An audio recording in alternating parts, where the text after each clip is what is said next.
প্রথম আপনারা অবগত আছেন গত 8 এবং 9 তারিখে মুর্শিদাবাদের ধুলিয়ান, শামশেরগঞ্জ, রঘুনাথগঞ্জ এবং সুতি এলাকায় সংশোধিত ওয়াকফ আইনের বিরুদ্ধে কিছু সাম্প্রদায়িক দাঙ্গার পরিবেশ সৃষ্টি হয়েছে।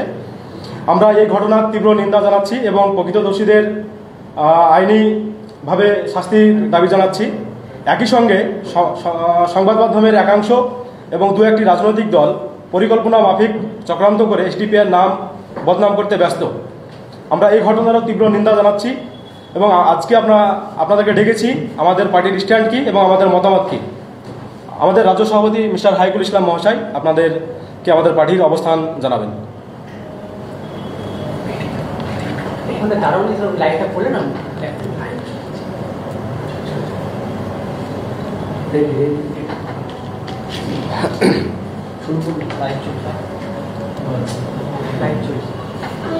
ওয়াকফ বিল গত 24শে পার্লামেন্টে পেশ হওয়ার পর থেকে 2025-এর 2 এপ্রিল আইনে দ্বিতীয়বার পার্লামেন্টে পেশ হয়ে আইনে রূপান্তরিত হওয়া পর্যন্ত আমরা আমাদের পার্টির পক্ষ থেকে গোটা দেশব্যাপী এই বিল যখন ছিল তার বিরুদ্ধে তার যে ক্ষতিকার দিক, তাতে কি কি ক্ষতি হতে পারে তা নিয়ে দেশবাসীকে অবগত করেছি।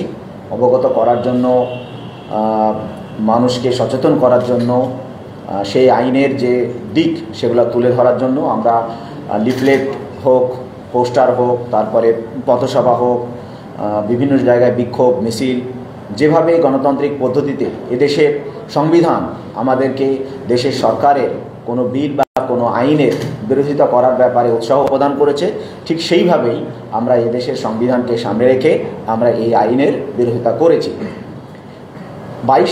2 তারিখের পর থেকে আইনে রূপান্তরিত হওয়া, যেদিন পার্লামেন্টে আইনে রূপান্তরিত হওয়ার জন্য লোকসভায় পেশ হয়, সেই দিন বেলা 11টা থেকে 12টা পর্যন্ত কলকাতায় আমরা প্রোগ্রাম করেছি এই আইনের বিরুদ্ধে। এবং তারপরে আমাদের আইনে রূপান্তরিত হওয়ার পর পার্টির সর্বভারতীয় কমিটির পক্ষ থেকে ক্লিয়ার ইনস্ট্রাকশন এবং ক্লিয়ার বার্তা দেওয়া হয়েছিল যে এরপর আমরা আমাদের আইনি লড়াই শুরু করব। সেই আইনি লড়াইয়ের পার্ট হিসাবে আমরা সুপ্রিম কোর্টে এই আইনের বিরুদ্ধে অলরেডি আপিল করেছি। তার যে ডকুমেন্ট সেটা আমাদের কাছে আছে, আপনাদেরকে আমরা প্রোভাইড করব এবং আগামী 16 তারিখে তার শুনানি আছে। এই আইন পার্লামেন্টে পাশ হওয়ার পর থেকেই দেশব্যাপী দেশের বিভিন্ন প্রান্তে মানুষ এই আইনের বিরোধিতা করেছে। আমরা আমাদের পার্টিও এই আইনের আমরা বিরোধিতা করেছি।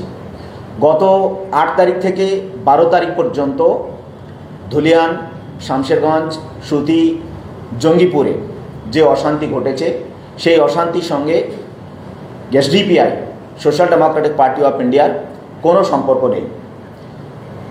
এখনও পর্যন্ত পুলিশ প্রশাসনের পক্ষ থেকে বলা হয়নি কোথাও যে এর সঙ্গে এসডিপিআই যুক্ত বলে, কিন্তু উদ্দেশ্যপ্রণীতভাবে কিছু রাজনৈতিক দল এবং আমরা জানি যাদেরকে আমরা গদি মিডিয়া নামে আখ্যায়িত করছি, তারা কল্পিতভাবেই আমাদের বিরুদ্ধে অপপ্রচার করে আসছে। যে সমস্ত মিডিয়া বলছে যে এসডিপিআই এই হিংসার সঙ্গে বা এই হিংসায় মানুষকে প্ররোচনা দিয়েছে, আমরা আমাদের পার্টির পক্ষ থেকে পরিষ্কার বার্তা দিতে চাই, সেই সমস্ত মিডিয়ার বিরুদ্ধে আমরা লিগ্যাল অ্যাকশন, ডিফামেশন মামলা করার জন্য অলরেডি প্রস্তুতি শুরু করেছি। যারা এই ঘটনার সঙ্গে যুক্ত তাদের উপযুক্ত শাস্তি হোক, আমরা প্রথম থেকেই বলে আসছি। ওয়াকফ যেমন এদেশের জনগণের, এদেশের মুসলিম সম্প্রদায়ের নিজস্ব সম্পত্তি, তেমনি সরকারি সম্পত্তিটাও তাদের নিজস্ব সম্পত্তি। ফলে একটা সম্পত্তির ক্ষতি করে আর একটা সম্পত্তির রক্ষা হয়, আমরা তাতে বিশ্বাসী নই।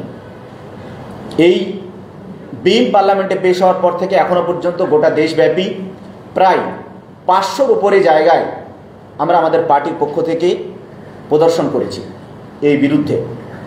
কোথাও একটা সিঙ্গেল প্লেসও নেই যেখানে কোনো রকম অশান্তি হয়েছে। গত 11 তারিখেও মুর্শিদাবাদের হরিহরপাড়া এবং বীরভূমের নলহাটিতে পুলিশকে ইন্টিমেশন দিয়ে পার্টির পক্ষ থেকে দুটো প্রোগ্রাম হয়েছে, তাতে পুলিশ সহযোগিতা করেছে এবং পুলিশের যে কাজ সেটা পুলিশ করেছে, কোথাও কোনো অশান্তি হয়নি। কিন্তু উদ্দেশ্যভাবেই, বিশেষ উদ্দেশ্যকে হাসিল করার জন্যই এই সমস্ত মিডিয়া এবং বিজেপি পরিকল্পিতভাবে এটা করে আসছে। আমরা জানি এই হিংসার পেছনে যারা দায়ী তার মধ্যে অন্যতম হচ্ছে বিজেপি। পরিকল্পিতভাবে এটা করেছে। কি করে করেছে? গত কয়েক মাস আগে থেকে বিজেপি প্রত্যেকটা নেতা যেভাবে হিংস্র ভাষণ দিচ্ছে, বিশেষ করে আমি কোট আনকোট বলতে চাই, সুকান্ত মজুমদার পরিষ্কার করে সভায় গিয়ে বলেছেন যে প্রত্যেক হিন্দুকে বাড়িতে ধারালো অস্ত্র রাখতে হবে। এই ধারালো অস্ত্র রাখার নির্দেশ দিয়ে একটা সোসাইটিকে উগ্র করে তুলেছে এই সুকান্ত মজুমদার। শুধু সুকান্ত মজুমদার তা নয়, দিলীপ ঘোষ, শুভেন্দু অধিকারী, এদের মুখের ভাষা, এদের বয়ান, এদের বক্তব্য যদি আপনারা শোনেন তাহলে দেখবেন প্রত্যেকটা বক্তব্যই হচ্ছে মুসলিম বিদ্বেষী। মুসলিমদেরকে কোণঠাসা করার পরিকল্পনা মাফিক এই সমস্ত ভাষণ তারা দিয়েছে। একদিকে ভাষণ দিয়েছে, অন্যদিকে বলেছে, ভাষণের মধ্যেই বলেছে যে বিহার থেকে, উত্তরপ্রদেশ থেকে, ঝাড়খণ্ড থেকে লোক ঢুকাবো। বিহার থেকে, উত্তরপ্রদেশ থেকে, ঝাড়খণ্ড থেকে লোক ঢুকিয়ে সেই লোকের কাজ কি? সেই লোকের কাজ হচ্ছে এলাকায় দাঙ্গা বাঁধানো। মুর্শিদাবাদের বিভিন্ন মানবাধিকার সংগঠন, সাংবাদিক, সিভিল সোসাইটির মানুষরা যারা স্বচক্ষে এই ঘটনা দেখেছে তারা বলছে যে কিছু বহিরাগত অল্প বয়স্ক, যাদের বয়স 25-এর নিচে, 18, 19, 20, 25 এইরকম 25-এর নিচে যারা বয়স, যাদেরকে কেউ চিনতে পারছে না, বহিরাগত, তারা এসে মিছিলের উপরে প্রথম হামলা করেছে। তারপর শুরু হয়েছে এই অশান্তি। এই অশান্তি অবিলম্বে বন্ধ হওয়া উচিত। অলরেডি রাজ্য প্রশাসন একটা ভালো ভূমিকা গ্রহণ করেছে।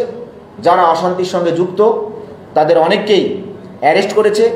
এমনকি যে দুজনকে হত্যা করা হয়েছে বলে রিপোর্টে উঠে এসেছে, তাদের যে হত্যাকারী সেই দুজনকেও আজকে অ্যারেস্ট করা হয়েছে। এডিজি অলরেডি প্রেস কনফারেন্স করে বলেছে। ফলে আমরা আমাদের পার্টির পক্ষ থেকে সরকারের কাছে আবেদন করছি যে আপনারা নিরপেক্ষ তদন্ত করে যারা এই ঘটনার সঙ্গে যুক্ত, এখানে দাঙ্গা লাগানোর জন্য যুক্ত, তাদেরকে অবিলম্বে অ্যারেস্ট করুন। বিজেপি 2026-এর ইলেকশনকে সামনে রেখে যে এজেন্ডা বানিয়েছে সেই এজেন্ডারই অংশ হিসাবে মুর্শিদাবাদে এই অশান্তি ঘটেছে। কারণ এর আগে যে সমস্ত রাজ্যে নির্বাচন এসেছে, নির্বাচন আসার পূর্বে তারা প্রত্যেকটা রাজ্যেই এইরকম অশান্তি ঘটায়, ভোটকে পোলারাইজ করে এবং তাদের নির্বাচনী যে সুবিধা সেটা তারা গ্রহণ করে। 2026-এর নির্বাচনী বৈতরণী পার করা এবং বাংলার মানুষের মধ্যে বিভেদ তৈরি করে বাংলায় পোলারাইজেশনের পলিটিক্স করার উদ্দেশ্য নিয়েই বিজেপি, শুভেন্দু অধিকারী, সুকান্ত মজুমদার, দিলীপ ঘোষরা পরিকল্পনা মাফিক এই ঘটনা ঘটিয়েছে। ফলে আবারও রাজ্য সরকারের কাছে আমরা অনুরোধ করব অবিলম্বে উপযুক্ত দোষীদেরকে ধরে আইনের আওতায় নিয়ে এসে তাদেরকে শাস্তি দেওয়া হয়। ধন্যবাদ। বলুন।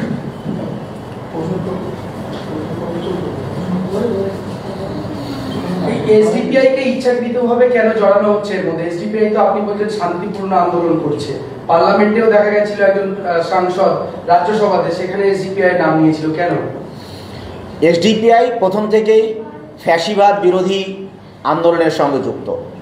যখনই এ দেশে সাম্প্রদায়িকতাকে প্রশ্রয় দেওয়া হয়েছে, ফ্যাসিবাদকে সামনে নিয়ে আসা হয়েছে, তখনই এসডিপিআই তার বিরুদ্ধে আন্দোলন করেছে, লড়াই করেছে।